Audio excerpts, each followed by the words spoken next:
السلام علیکم ورحمۃ اللہ وبرکاتہ۔ حضرت عمر رضی اللہ تعالیٰ عنہ پر خوف الہی۔ بقیہ ویڈیو دیکھنے سے پہلے ایک بار درود شریف پڑھ لیجئے اور اس کا ثواب حضرت عمر رضی اللہ تعالیٰ عنہ کو ہدیہ کر لیجئے۔ اللہ پاک ہمیں ان کے فیوز و برکات سے نوازے۔ بسم اللہ الرحمن الرحیم۔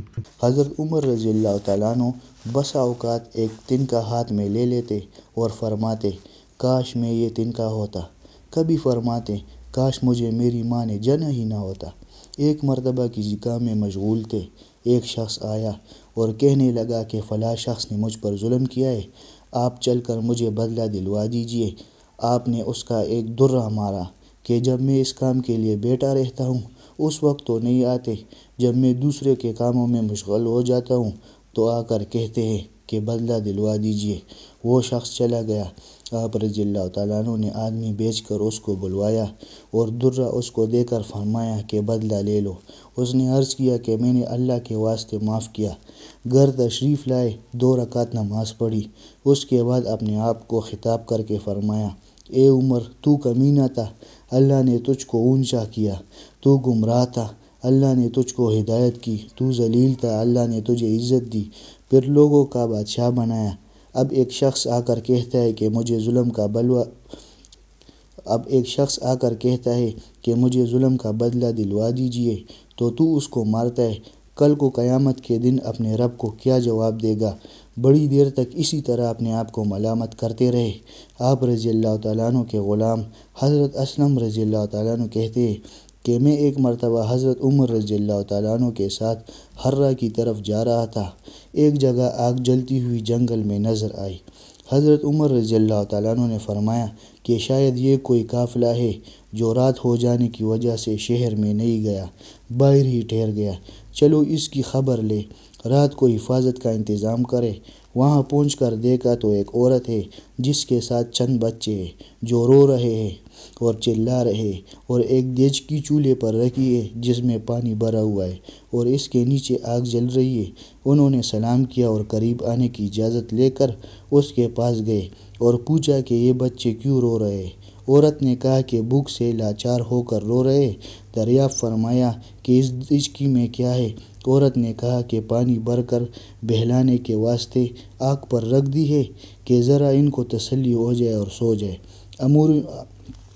امیر المؤمنین حضرت عمر رضی اللہ تعالیٰ عنہ کا اور میرا اللہ ہی کے یہاں فیصلہ ہوگا کہ میری اس تنگی کی خبر نہیں لیتے۔ حضرت عمر رضی اللہ تعالیٰ عنہ رونے لگے اور فرمایا کہ اللہ تجھ پر رحم کرے، بھلا عمر کو تیرے حال کی کیا خبر ہے؟ کہنے لگی کہ وہ ہمارے امیر بنے ہیں اور ہمارے حال کی خبر نہیں رکھتے۔ اسلم رضی اللہ تعالیٰ عنہ کہتے ہیں کہ حضرت عمر رضی اللہ تعالیٰ عنہ مجھے ساتھ لے کر واپس ہوئے اور ایک بوری میں بیت المال میں سے کچھ آٹا اور کھجوریں اور چربی اور کچھ کپڑے وغیرہ اور کچھ درہم لیے۔ غرض اس بوری کو خوب بھر لیا اور فرمایا کہ یہ میری کمر پر رکھ دے۔ میں نے عرض کیا کہ میں لے چلوں؟ آپ رضی اللہ تعالیٰ عنہ نے فرمایا نہیں، میری کمر پر رکھ دے۔ 2-3 مرتبہ جب میں نے اصرار کیا تو فرمایا کہ قیامت میں بھی میرے بوجھ کو تو ہی اٹھائے گا، اس کو میں اٹھاؤں گا، اس لیے قیامت میں بھی مجھ ہی سے سوال ہوگا۔ میں نے مجبور ہو کر بوری آپ کو کمر پر رکھ دی۔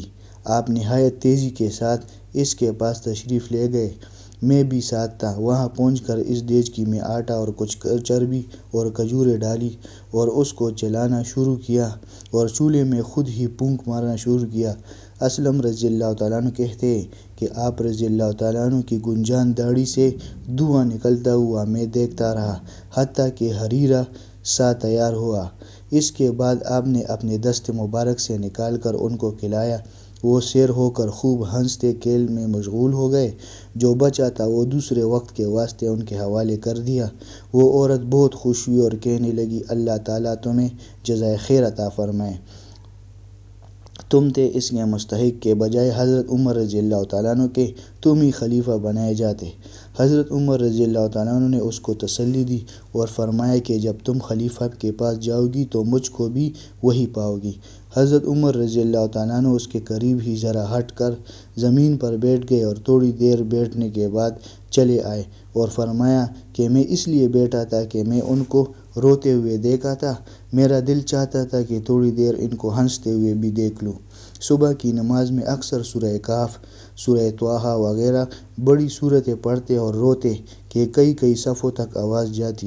ایک مرتبہ صبح کی نماز میں سورہ یوسف پڑھ رہے تھے، انما اشکو بثی و حزنی الی اللہ پر پہنچے تو روتے روتے آواز نہ نکلی۔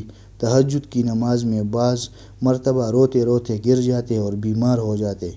فائدے میں شیخ صاحب لکھتے ہیں، یہ ہے اللہ کا خوف و ڈر اس شخص کا کہ جس کے نام سے بڑے بڑے نامور بادشاہ ڈرتے تھے، کانپتے تھے۔ آج بھی 1350 برس کے زمانے تک اس کا دبدبہ مانا ہوا ہے۔ آج کوئی بادشاہ نہیں، حاکم نہیں، کوئی معمولی سا امیر بھی اپنی رعایا کے ساتھ ایسا برتاؤ کرتا ہے۔ اللہ پاک ہمارے حال پر رحم فرمائے اور ان مبارک ہستیوں کی اتباع نصیب فرمائے۔ وآخر دعوانا الحمدللہ رب العالمین۔